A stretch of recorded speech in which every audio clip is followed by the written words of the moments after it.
أعوذ بالله من الشيطان الرجيم. بسم الله الرحمن الرحيم. ربنا إنك من تدخل النار فقد أخزيته وما للظالمين من أنصار. صدق الله العظيم. رب اشرح لي صدري ويسر لي أمري واحلل عقدة من لساني يفقهوا قولي. الحمد لله رب العالمين والصلاة والسلام على سيد الأنبياء والمرسلين. سورہ آل عمران کے آخری رکوع کی تیسری آیت یعنی آیت نمبر 192 کو آپ نے سماعت فرمایا۔ یہ رکوع چونکہ بہت اہم ہے اور حدیث میں اس کو زینت القرآن بھی کہا گیا ہے اور اس میں قرآن پاک کا سمجھیے کہ خلاصہ سمٹ کر آ گیا ہے، اس لیے اس رکوع کی آیات کی تشریح میں ذرا تفصیلاً بات ہو رہی ہے۔ اس سے پچھلی آیت میں ذکر ہو رہا تھا کہ اے اللہ ہمیں آگ سے بچا، اے اللہ ہمیں بے مقصدیت کی زندگی گزارنے کے نتیجے میں دوزخ کی آگ میں جلنے سے بچا لے۔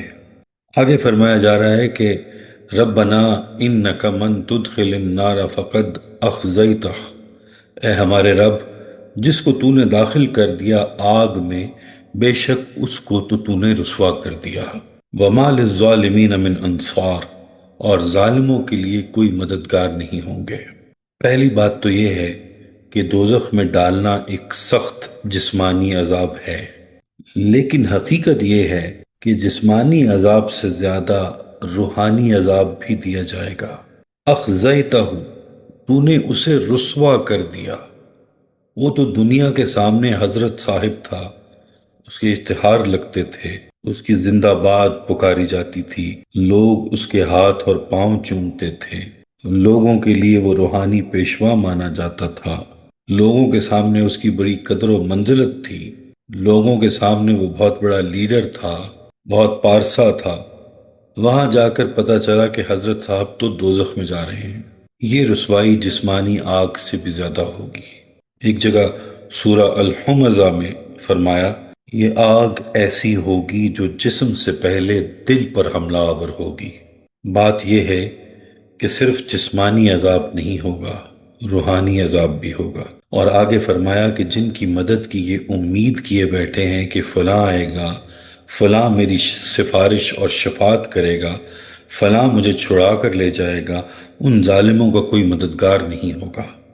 شفاعت کے قائل ہیں، مگر شفاعت کرنا بھی ان لوگوں کے لیے جنہیں اجازت مل جائے، اور شفاعت وصول کرنا بھی ان لوگوں کے لیے جنہیں اجازت مل جائے۔ من ذا الذی یشفع عندہ الا باذنہ، آیت الکرسی کے یہ الفاظ یاد کریں۔ کون ہے وہ ہوتا کون ہے جو اللہ کے حضور کسی کی شفاعت کر دے مگر اس کی اجازت سے؟ اب کون شفاعت کرے گا بغیر اجازت کے؟ آگے آیت نمبر 193 ہے، ربنا اننا سمعنا منادیا، اے ہمارے رب ہم نے ایک پکارنے والے کو سنا، ینادی للایمان ان آمنوا بربکم فآمنا، جو ایمان کی ندا دے رہا تھا کہ ایمان لاؤ اپنے رب پر، تو ہم ایمان لے آئے۔ ربنا فاغفر لنا ذنوبنا، اے ہمارے رب ہمارے گناہ بخش دے، وکفر عنا سیئاتنا، اور ہماری برائیاں ہم سے دور کر دے، وتوفنا مع الابرار، اور ہمیں وفات دیجیے گا اپنے نیک کار اور وفادار بندوں کے ساتھ۔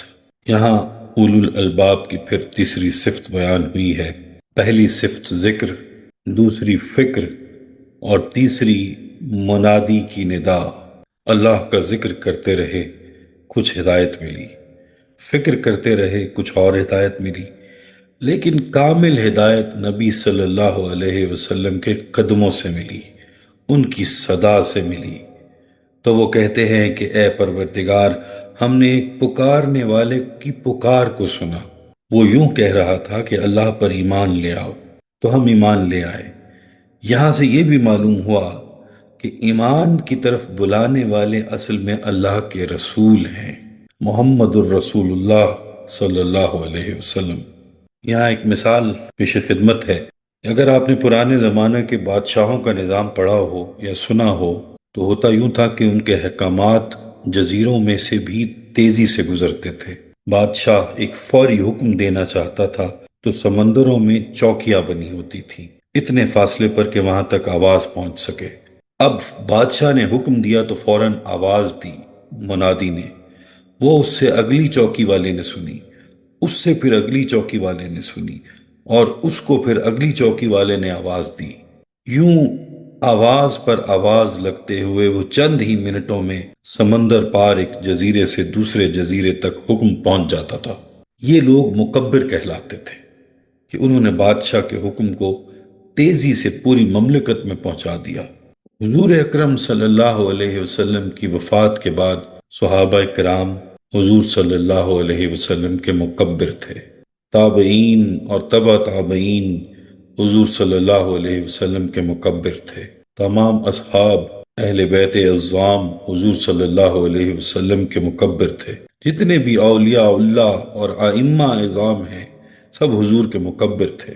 جو شخص بھی حضور کی آواز کو من و عن آگے بڑھا رہا ہے وہ حضور کا مکبر ہے اور حضور کا منادی ہے۔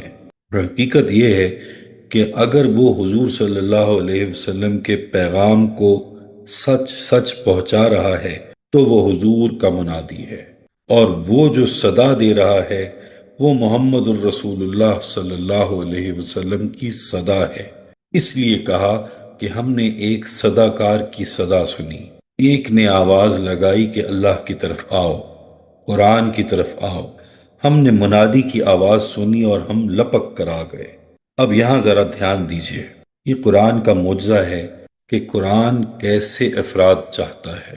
اب دیکھیں کہ یہ کہنا چاہیے تھا کہ اے اللہ ہم ایمان لے آئے ہیں، اے اللہ تو اب ہمیں دنیا کی سلطنت عطا فرما دے، تو ہمیں آخرت کی بادشاہی عطا فرما دے، جیسے انجیل میں لکھا ہوا ہے کہ اب ہمیں آسمانی بادشاہت عطا فرما دے۔ مگر دیکھیں کہ قرآن کیسے افراد چاہتا ہے۔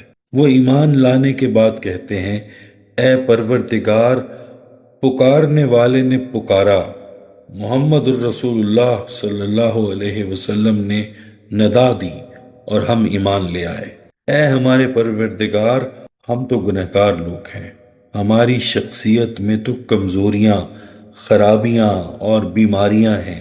اے اللہ تیرے پکارنے والے نے پکارا تو ہم اپنی خرابیوں اور کمزوریوں سمیت ایمان لے آئے۔ اب تو ہی ہمیں سنبھال اور ہمارا تزکیہ اور تطہیر فرما، تو ہمارے گناہوں کو بخش دے اور ہماری برائیاں، خرابیاں، کمزوریاں ہم سے دور فرما دے، اور اس حد تک ہماری اصلاح فرما دے کہ جب ہم مریں تو نیک لوگوں میں شامل ہو جائیں۔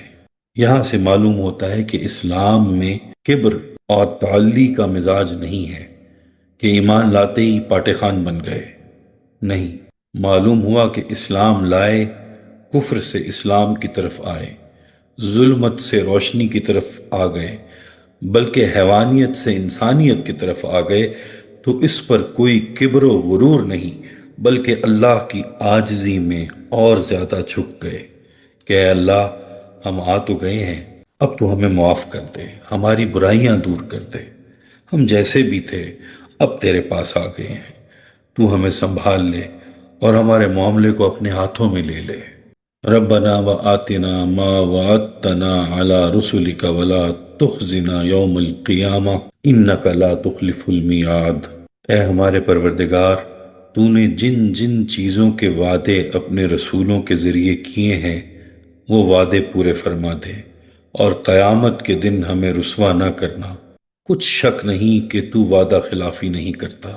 ایمان لانے کے بعد یہ عرض کرتے ہیں کہ اے پروردگار، اگر تو نے واقعی ہمیں معاف کر دیا ہے اور ہماری برائیاں دور کر دی ہیں، اور تو نے ہمیں اس قابل بنا دیا ہے کہ مرنے کے بعد ہم ابرار میں شامل ہو جائیں، تو پھر یہ کرم فرما کہ جو جو وعدے تو نے اپنے پیاروں سے کیے ہیں وہ وعدے ہم پر بھی پورے کرتے ہیں۔ جب رحمت کی بارش برستی ہے تو وہ یہ نہیں دیکھتی کہ میں پھولوں پر برسوں اور کانٹوں پر نہ برسوں، یا زرخیز زمین پر برسوں اور بنجر اور ریتلی زمین پر نہ برسوں۔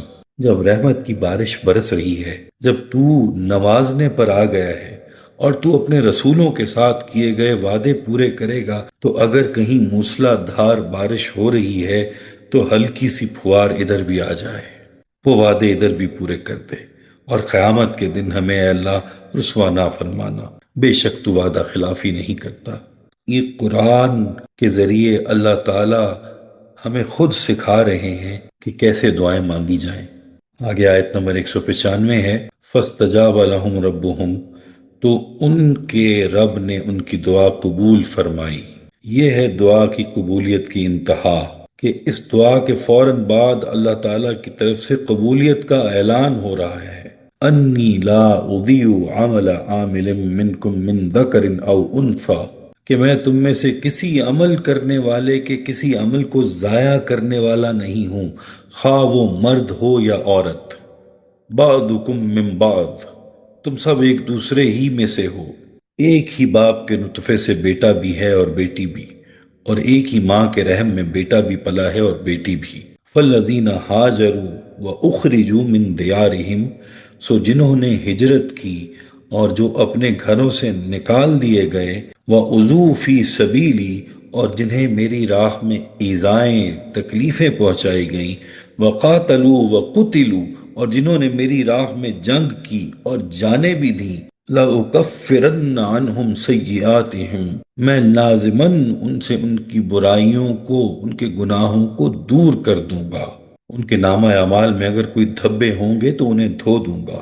وَلَأُدْخِلَنَّهُمْ جَنَّاتٍ تَجْرِي مِن تَحْتِهَا الْأَنْهَارُ، اور لازماً داخل کروں گا انہیں ان باغات میں جن کے نیچے نہریں بہتی ہیں۔ ثوابا من عند اللہ، اور یہ بدلہ ہوگا اللہ کے پاس، یعنی اللہ تعالیٰ کے خاص خزانہ فضل سے۔ واللہ عندہ حسن الثواب، اور بہترین بدلہ تو اللہ ہی کے پاس ہے۔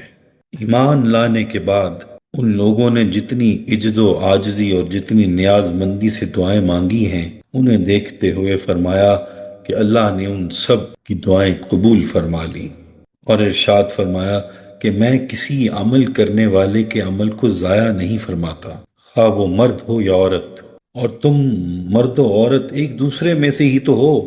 ایسا نہیں ہے کہ مرد کوئی اور مخلوق ہے اور عورت کوئی اور مخلوق، تم ایک دوسرے سے پیدا ہوئے ہو۔ مرد عورتوں سے پیدا ہوئے ہیں اور عورتیں مردوں سے پیدا ہوئی ہیں، تم نے ایک دوسرے سے پیدائش پائی ہے۔ تو جو عمل عورت کرے گی اسے وہی اجر ملے گا، اور جو عمل مرد کرے گا اسے وہی اجر ملے گا۔ تمہارے اعمال کے اجر برابر ہیں، ان میں کوئی فرق نہیں ہے۔ اور فرمایا کہ میں کسی کے عمل کو ضائع نہیں ہونے دوں گا۔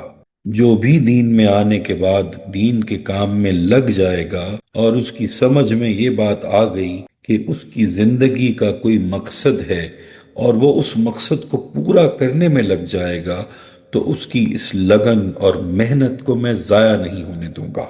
اب آگے اس محنت اور لگن کی تشریح آ گئی، ان اعمال کی تشریح آ گئی۔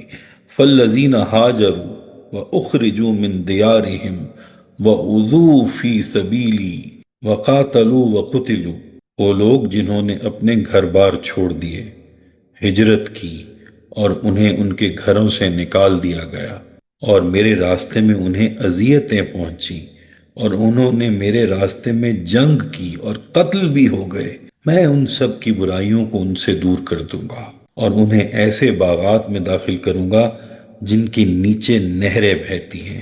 پہلی بات تو یہ ہے کہ قرآن ان تمام جاہلانہ تصورات کی نفی کر رہا ہے جن میں عورتوں کو مرد سے رتبے میں ہی فرتر کم تر سمجھا جاتا ہے۔ بعض مذاہب میں تو اس کا عورت ہونا ہی جرم ہے، اسلام میں ایسا نہیں ہے۔ دوسری بات یہ فرمائی کہ میں عمل ضائع نہیں ہونے دوں گا، خاص طور پر ان کے جو دین کی راہ میں کام کریں، اور اتنا کہ انہیں گھر بار چھوڑنا پڑ جائے، ہجرت کریں اور میرے راستے میں انہیں تکلیفیں پہنچیں۔ آیا کہ جن کو میری راہ میں تکلیف پہنچی ہے وہ میدان جنگ میں آ گئے، مارا اور مارے گئے، میں ان کے سارے گناہ دھو ڈالوں گا، میں ان کی ساری برائیاں دور کر دوں گا۔ اب آخری 5 آیات جو آ رہی ہیں ان کی حیثیت اس سورہ مبارکہ کے تمام مباحث پر خاتمہ کلام کی ہے۔ یاد رہے کہ اس سورہ میں اہل کتاب کا عمومی ذکر بھی ہوا ہے اور یہود و نصارہ کا الگ الگ بھی ہوا ہے، پھر اس میں اہل ایمان کا ذکر بھی ہے اور مشرکین کا بھی ہے۔ اب فرمایا آیت نمبر 196 میں، لا یغرنک تقلب الذین کفروا فی البلاد، اے نبی صلی اللہ علیہ وسلم، آپ کو دھوکے میں نہ ڈالے ان کافروں کی چلت پھرت شہروں کے اندر۔ یہ کافر جو ادھر سے ادھر اور ادھر سے ادھر بھاگ دوڑ رہے ہیں اور اسلام اور مسلمانوں کو ختم کرنے کے لیے سازشیں کر رہے ہیں، جمعیتیں فراہم کر رہے ہیں، اس سے آپ کسی دھوکے میں نہ آئیں، کسی مغالطے کا شکار نہ ہوں، ان کی طاقت کے بارے میں کہیں آپ مرعوب نہ ہو جائیں۔ متاع قلیل، یہ تو بس تھوڑا سا فائدہ اٹھانا ہے، یہ تو محض چند روزہ زندگی کے لیے ہم نے انہیں کچھ ساز و سامان دے دیا ہے۔ ثم مأواہم جہنم، پھر ان کا ٹھکانہ جہنم ہی ہے، وبئس المہاد، اور وہ بہت ہی برا ٹھکانہ ہے۔ وہ لوگ جنہوں نے کفر اختیار کر رکھا ہے اور ان کی آسودگی، چلت پھرت، طاقت اور غلبہ تمہیں کسی دھوکے میں نہ ڈال دے کہ شاید ان کی ترقی کا سبب ان کا کفر ہے۔ ایسا نہیں ہے، یہ چند روز کی چاندنی ہے، ہم نے چند روز کے لیے انہیں تمہارے مقابلے میں لا کھڑا کیا ہے، آخری فتح تمہاری ہوگی۔ ہم یہ دنگل منعقد کیا کرتے ہیں، ہم تمہیں بلا مقابلہ نہیں جیتنے دیں گے، مقابلہ کرنا پڑے گا۔ دعوت، جہاد، ہجرت کی محنت و مشقت کے بغیر تم اس مقام تک نہیں پہنچ پاؤ گے جہاں تک اللہ تعالیٰ تمہیں لے جانا چاہتے ہیں۔ اس لیے ہم نے انہیں تمہارے مقابلے میں لا کھڑا کیا ہے، اور کچھ عرصے کے لیے یہ دندنا رہے ہیں، تو تم کسی دھوکے میں نہ پڑ جانا کہ کفر کسی ترقی کا باعث ہے۔ ایسا نہیں ہے، یہ جو ہم نے انہیں دے رکھا ہے یہ متاع قلیل ہے، اور اس کے بعد ان کا ٹھکانہ جہنم ہے جو بہت برا ٹھکانہ ہے۔ سورہ المجادلہ کی آیت نمبر 21 میں فرمایا، اللہ نے یہ بات لکھ دی ہے کہ میں اور میرے رسول اور ان کا گروہ غالب آ کر رہے گا، اللہ قوی ہے، عزیز ہے۔ معلوم ہوا کہ اصلی غلبہ تو اہل ایمان کو ہی ہوگا، مگر اس کے کچھ تربیتی مراحل ہوتے ہیں، کچھ جہاد کے مراحل ہوتے ہیں، ان سے گزرنا ضروری ہے۔ آیت نمبر 198، لیکن الذین اتقوا ربہم، اس کے برعکس جن لوگوں نے اپنے رب کا تقوی اختیار کیا، لہم جنات تجری من تحتها الانہار خالدین فیہا، ان کے لیے باغات ہیں جن کے دامن میں ندیاں بہتی ہوں گی، جن میں وہ ہمیشہ ہمیشہ رہیں گے۔ نزلا من عند اللہ، یہ ان کے لیے ابتدائی مہمان نوازی ہوگی اللہ کی طرف سے۔ وما عند اللہ خیر للابرار، اور مزید جو اللہ کے پاس ہے وہ کہیں بہتر ہے نیکوکاروں کے لیے۔